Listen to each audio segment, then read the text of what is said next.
walladzina hum lizzakati fa'ilun. Mereka berusaha, perhatikan cara menerjemahkannya. Selama berkehidupan di bumi, mereka berusaha untuk berzakat. Jadi zakat itu visi, bukan ditempatkan sebatas kewajiban formal. Cara memahaminya bukan begini, bagi yang mampu berzakat, bagi yang tidak berlaku. Bukan. Kalau itu bab fikih. Kalau kita mau bicara bab ibadahnya yang diterjemahkan dalam muamalah, maka cara memahaminya adalah dia berusaha mampu berzakat selama hidup. Tuh. Kalau berzakat artinya kan harus ada yang dizakati kan? Maka kalau ingin masuk dalam kategori penghuni surga Firdaus, silahkan bekerja, beraktivitas. Tapi yang paling menarik, semua orientasi pekerjaannya ujungnya ibadah.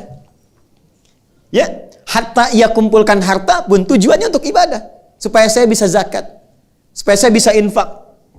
Saya mau berikan rahasia ya, ini sangat penting sekali. Dan tolong jaga, ini hanya di antara kita. Sepakat ya? Jangan keluar ya, ini hanya antara kita saja. Ya, saya serius ya.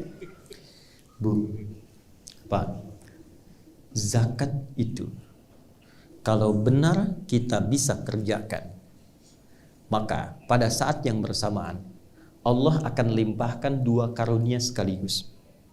Karunia pertama menambahkan bekal kemuliaan akhiratnya. Karunia kedua melimpahkan seluruh bekal keperluan dunianya. Saya tanya begini, paling gampangnya begini. Zakat itu berapa persen sih? 2,5% itu minimal. Standar, itu kan bahasa yang paling kita senangi kan? Itu bahasa orang fikih sekarang, 2,5%. Ya. Sekarang saya berdoa misal, ya Allah, saya ingin menjadi penghuni surga Firdaus. Mulaikan dengan doa. Saya sudah berusaha menunaikan sholat dengan khusyuk. Saya berusaha menyingkap segala hal yang tidak penting dalam kehidupan. Sekarang ya Allah, saya ingin berusaha sebelum meninggal saya bisa zakat. Saya nggak minta banyak, ya Allah, saya pengen bagi di Indonesia ini minimal yang bisa merasakan dari zakat saya. Saya minta 25 juta aja ya Allah supaya bisa zakat. 25 juta itu kita minta zakat, tapi ketika Allah kasihnya 1 miliar Pak, Bu. Kan zakat itu minimal berapa? 25%, itu 25 juta itu dari berapa? 1 miliar. Kenapa? Iya kan? Anda baru zakat 25 juta kalau Anda punya 1 miliar. Jadi yang dituntut dari zakat itu cuma 2,5%-nya. Tapi ketika Anda keluarkan itu, Allah limpahkan lebih daripada itu. 97,5%-nya diberikan untuk mendampingi kehidupan kita di muka bumi ini. Makanya dulu para sahabat, maaf ya Pak Ibu, calon penghuni surga Firdaus itu mereka berlomba-lomba mendapatkan harta untuk memenuhi ini.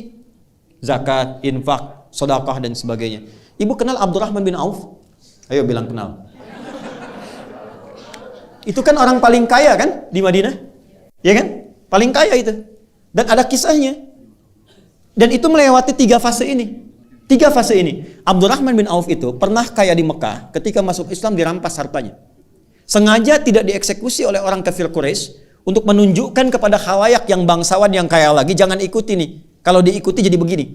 Dirampas hartanya, diberikan pilihan. Kalau engkau tinggal di Mekah, tidak hijrah ke Madinah, ke Yathrib, kami berikan semua hartamu lagi, kami angkat jadi orang hartawan yang paling tinggi statusnya, dan kami muliakan semuanya. Tapi kalau engkau memilih hijrah, kami rampas semua hartamu, silahkan pergi, jangan bawa apapun, kecuali pakaian yang melekat di badan. Sengaja nggak dieksekusi. Beliau memilih berangkat untuk hijrah. Yang jadi persoalan, itu istrinya, keluarganya. Mau ikut suami, bawa pakaian, silahkan pergi. Belum tentu selamat, 400 kilo. Tapi kalau engkau tinggal di sini, kami berikan semua harta suamimu, dan silahkan pilih pemuda paling tampan yang mau dinikahi, kami fasilitasi. Sebentar ya Pak ya. Kalau ibu dalam posisi istrinya Abdurrahman bin Auf, pilih mana? Ikut suami kehilangan semua harta, atau tinggal di Mekah, dapat limpahan semua harta suami, bisa pilih pemuda paling tampan yang mungkin ibu ingin dapatkan. Anggap rekaman ini tidak akan disebarkan kepada suami masing-masing. Pertanyaan saya, ikut suami atau tinggal di Mekah? Ikut suami. Oke. Boleh lah. Maaf, ternyata istri beliau tidak ikut suaminya, tinggal di Mekah pada saat itu. Ini tahapan penghuni surga Firdaus itu levelnya saling bertahap. Allah tidak akan mungkin memberikan kemampuan maksimal di sini kalau kita belum melewati yang ini dengan optimal. Maka apa yang terjadi? Beliau hijrah, dan sebelum hijrah itu sudah mendapatkan pendidikan sholat khusyuk dari Nabi. Inilah nanti yang bisa kita jadikan sebagai panduan bagaimana belajar sholat khusyuk. Dilatih oleh Nabi 3 hal. 1, gerakannya dari takbir sampai salam. 2, bacaannya, apa yang mengiringi gerakan itu. Yang 3, hikmahnya. Karena semua gerakan dan bacaan sholat itu ada maknanya. Kenapa berdiri tidak terlampau rapat, tidak terlampau lebar? Kenapa kemudian mengangkat tangan sampai di sini? Ya, itu ada maknanya. Kenapa disimpan di sini? Kenapa rukunya lurus jajar? Itu semua ada artinya. Secara singkat diajarkan oleh Nabi, hijrahlah beliau kemudian ke Yathrib yang kelak jadi Al-Madinah Al-Munawwarah. Maka sampai sana kemuliaan masyarakat Madinah yang sampai sekarang diabadikan di Quran surah 59 ayat 9 sampai 10. Wa yu'thiruna 'ala anfusihim walau kana bihim khassasah. Karena itu disebut Ansar. Ansar itu menolong tanpa pamrih dan sesuai kebutuhan yang ditolong. Jadi kalau ada orang kehausan, yang datang menyambut yang bawa minuman. Orang lapar, yang datang menyambut yang bawa makanan. Abdurrahman bin Auf pernah kaya, jatuh fakir.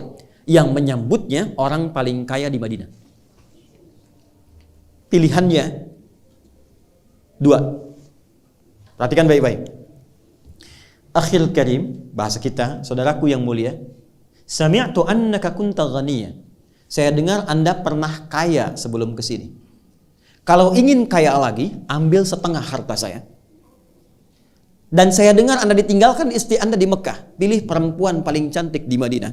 Sekalipun bagian dari keluarga saya akan fasilitasi pernikahannya. Gantian ya Bu ya. Gantian. Kalau Bapak di situasi itu, suruh milih. Ambil setengah harta saya, pilih perempuan paling cantik, sekalipun itu bagian dari keluargaku, aku fasilitasi pernikahannya. Anda terima atau tidak ditolak sama sekali? Saya paham Bu pilihannya, karena itu percuma saya tawarkan ditolak.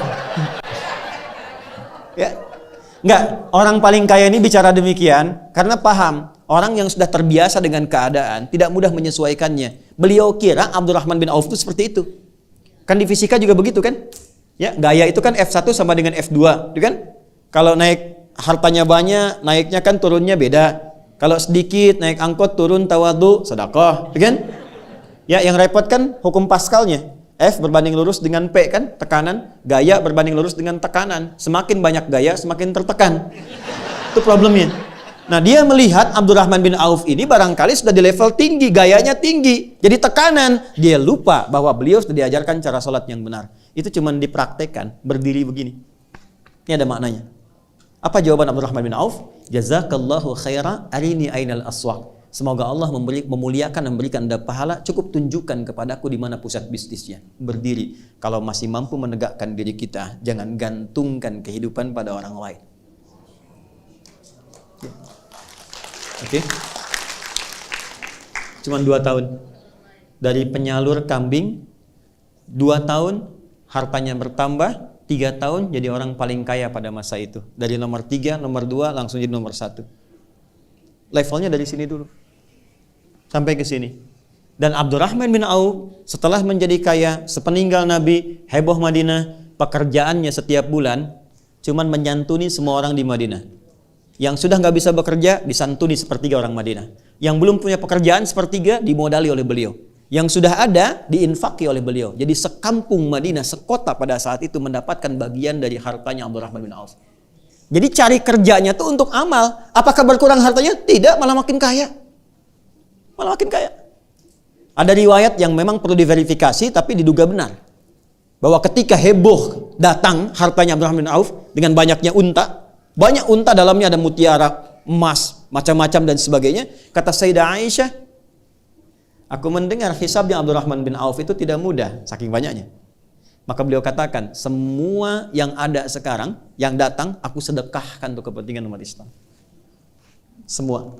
Kalau ada 600 truk isinya emas, perak, mutiara, berlian dan sebagainya, diberikan kalimat ringan begitu semua disedekahkan.